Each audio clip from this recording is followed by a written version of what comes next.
তাহলে আমরা এই প্রিপোজিশন সার্কেলের মাধ্যমে আমরা প্রিপোজিশন শিখব, ঠিক আছে? দেখো, এটা একটা বৃত্ত, কল্পনা করো এটা একটা বৃত্ত বা ঘর কল্পনা করো।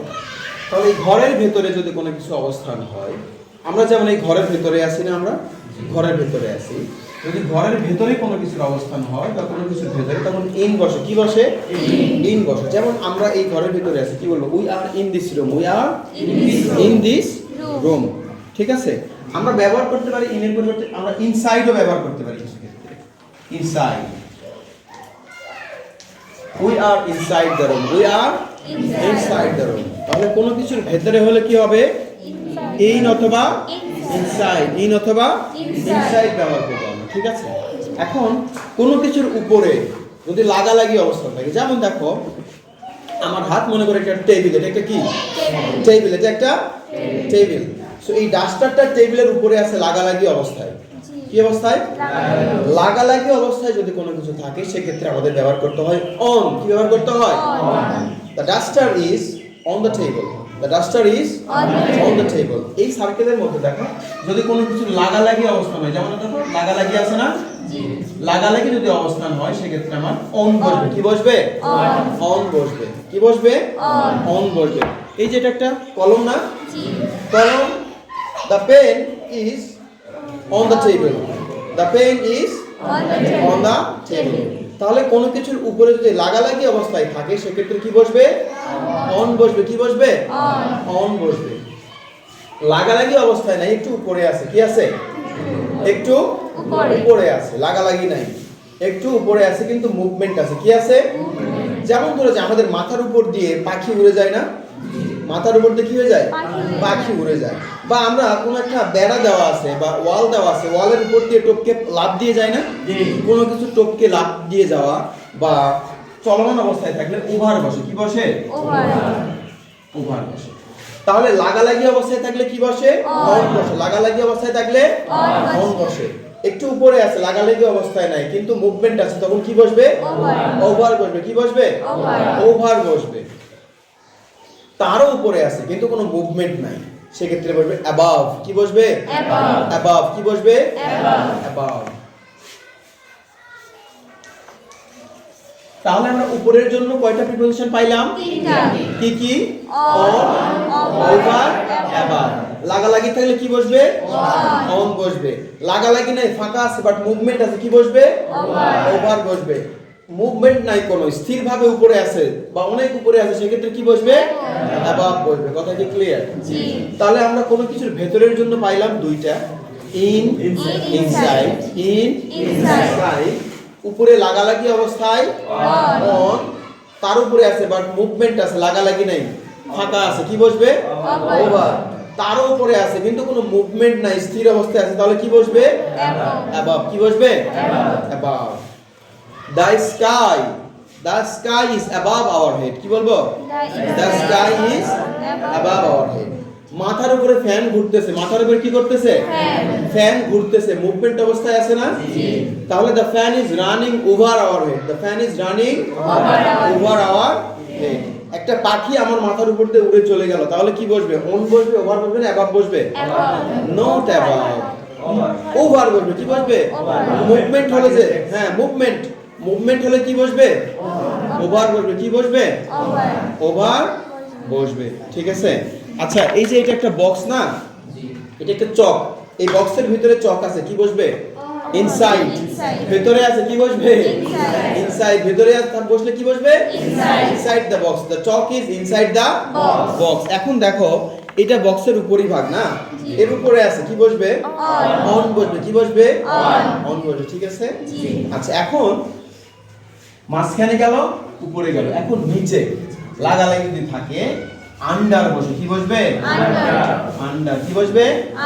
যেমন ধরো যে এইটা একটা বক্স, এই যে এটা একটা চক, এই বক্সের নিচে চক আছে, কি বলবো? আন্ডার। কি বলবো?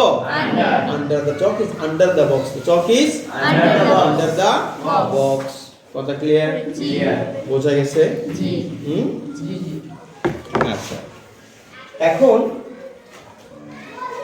আমরা আরো দুটো শিখবো উপরের এবং নিচের জন্য। উপরে বেয়ে উঠে যাওয়া, উপরে বেয়ে উঠে যাওয়া। সাপোজ আমি সিঁড়ি দিয়ে উপরে উঠে যাচ্ছি, সিঁড়ি দিয়ে উপরে উঠে যাচ্ছি, গাছের উপরে উঠতেছি, সেক্ষেত্রে আবার কোন উপর ব্যবহার হয়? বাংলায় তো একটা উপর মানে সবকিছুর উপরে, বাঁশের উপর, গাছের উপরে, ঘাড়ের উপরে, মাথার উপরে, সব একটাই উপর। কিন্তু ইংরেজির এক এক উপরের জন্য এক এক ইংরেজি ব্যবহার হয়, এক এক প্রিপোজিশন ব্যবহার হয়।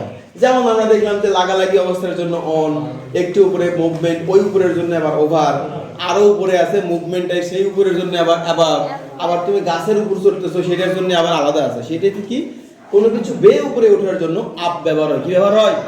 আপ। সাপোজ আমি সিঁড়ি বেয়ে উপরে উঠতেছি, সিঁড়ি বেয়ে উপরে উঠতেছি, বা গাছে উপরে উঠতেছি, বা পাহাড়ের উপরে উঠতেছি, সেক্ষেত্রে ব্যবহার হবে আপ। কি ব্যবহার হবে? আপ। আপ ব্যবহার হবে। কি ব্যবহার হবে? আপ। ঠিক আছে। এখন নিচেও তো নামতে হবে নাকি? খালি তো উপরে উঠে বসে থাকলে হবে না। নিচে নামার জন্য ব্যবহার করতে হবে ডাউন। কি ব্যবহার করতে হবে? ডাউন। তাহলে আমি এটাকে মই দিয়ে দিই, এটা মই দিলাম। নিচে নামার জন্য আমরা ব্যবহার করব কি? ডাউন। জাম্প। তাহলে উপরে ওঠার জন্য আপ, উপরে ওঠার জন্য আপ, উপরে ওঠা আপ, উপরে ওঠা আপ, নিচে নামা ডাউন, নিচে নামা ডাউন। আচ্ছা, আমি বললাম যে he went up the stair. Stair মানে সিঁড়ি, স্টেয়ার মানে কি? এই যে আমাদের দুই তলা আছে না, তো সিঁড়ি দিয়ে যদি দুই তলায় উঠি, বলবো যে he went up the stair, মানে সে সিঁড়ি বেয়ে উপরে উঠলো, সিঁড়ি বেয়ে উপরে উঠলো। এখন উপরে ওঠার পরে যখন নামবে তখন বলবো he went down the stair, he went down the stair. গাছে ওঠা, climb up, climb up the tree, climb up the tree মানে কি? সে গাছের উপরে উঠলো। He climb down the tree, climb down the tree যখন বলবো তখন বোঝায় গাছ থেকে নিচে নামলো। কথা ক্লিয়ার? বুঝতে পারছো? তাহলে আমরা কোনো কিছু মাঝখানে পাইলাম, তারপরে উপরে পাইলাম, তারপর কি পাইলাম? নিচে পাইলাম। কি পাইলাম? নিচে পাইলাম। এখন আমরা শিখব যে কোনো কিছুর বাইরে থেকে ভেতরে প্রবেশ করার জন্য কোন ইংরেজি ব্যবহার হয় এবং ভেতর থেকে বাইরে যাওয়ার জন্য কি ব্যবহৃত হয়। কথা কি বুঝতে পারছেন?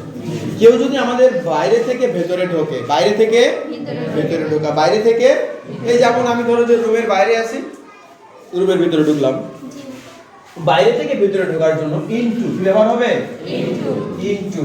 কি ব্যবহার হবে? ইনটু। ইনটু। সাপোজ সাকিব রুমের ভিতরে ঢুকলো, Shakib went into the room, went into the room। তাহলে বাইরে থেকে ভিতরে ঢুকলে কি হবে? ইনটু। বাইরে থেকে ভিতরে ইনটু। এখন ভেতর থেকে যদি বাইরে যায় কেউ, আউট অফ। কি বলবো? Out of. এই যে ভেতর থেকে আমরা বাইরে চলে যাব, সেক্ষেত্রে ব্যবহার হবে আউট অফ। কি ব্যবহার হবে? Out of. কথা কি বুঝতে পারছো? তাহলে বাইরে থেকে ভেতর, বাইরে থেকে ভেতরে ঢুকতে কি ব্যবহার হবে? ইনটু। বাইরে থেকে ভেতরে ইনটু। আর ভেতর থেকে বাইরে ভেতর থেকে বাইরে আউট অফ। ঠিক আছে? আচ্ছা, আমরা তখন একটা মিস করেছি। ভেতরে অবস্থানের জন্য ইন বা ইনসাইড, আর বাইরের অবস্থান কি? আউটসাইড। কি হবে? আউটসাইড। কি হবে? আউটসাইড। সো বাইরের অবস্থান আমাদের আউটসাইড। কি হবে?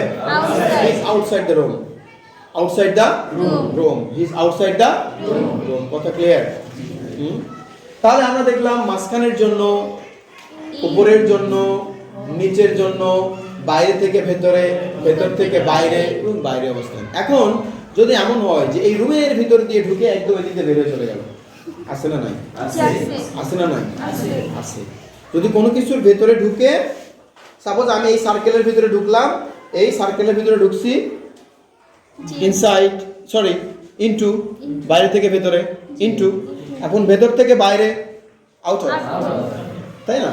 কিন্তু এমন যদি হয় যে একবারে ভিতর দিয়ে ঢুকে চলে গেছে, এই দিক দিয়ে চলে গেল, কোনো ভাবে নাই, এই দরজা ঢুকে এই দরজা দিয়ে বাইরে বাইরে হয়ে গেছে, কিন্তু থ্রু ব্যবহার করব। কি ব্যবহার করব?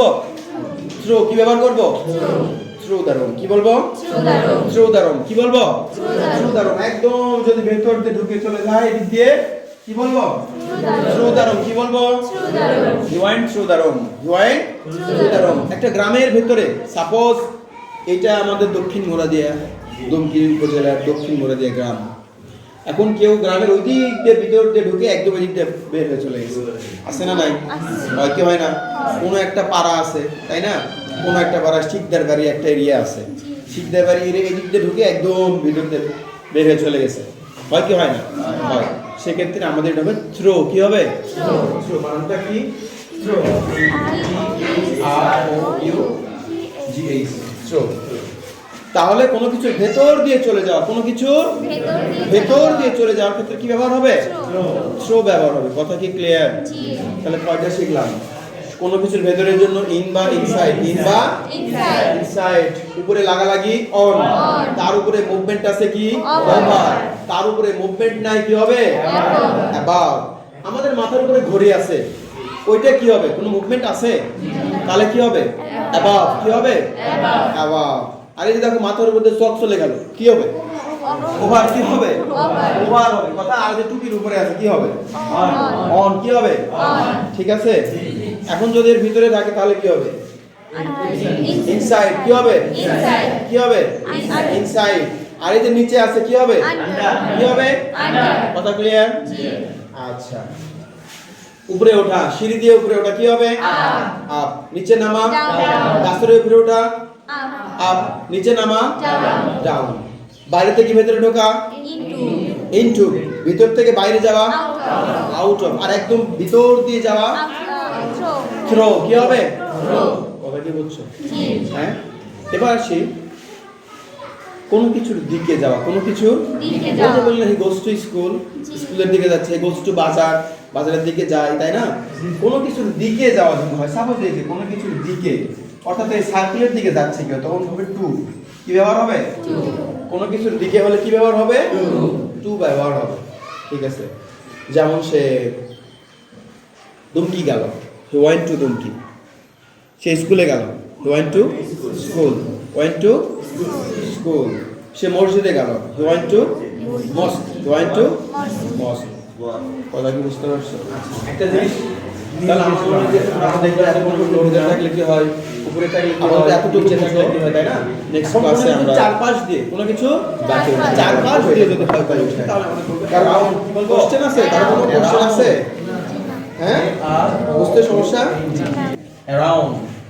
সাপোজ কেউ একজন আমাদের রুমের চারপাশ দিয়ে বা বাড়ির চারপাশ দিয়ে ঘুরতেছে, হ্যাঁ? So he is moving around this room, he is moving around this room। এই রুমের চারপাশ দিয়ে ঘুরতেছে, তখন সেটা বলবো আমরা কি বলবো? around। around দ্বারা কি বোঝায়? চারপাশ দিয়ে। কি বলবো? চারপাশ দিয়ে, around। ঠিক আছে।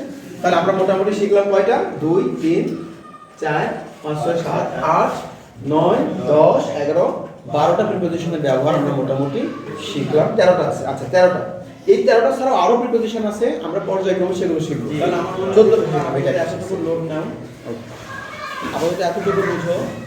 নেক্সট ক্লাসে আমরা বাকি অংশ নিয়ে আলাপ করবো। এটা তোমরা খাতায় উঠায় নাও। কারো কোশ্চেন আছে? কারো কোনো কোশ্চেন আছে? হ্যাঁ, বুঝতে সমস্যা? ঠিক আছে।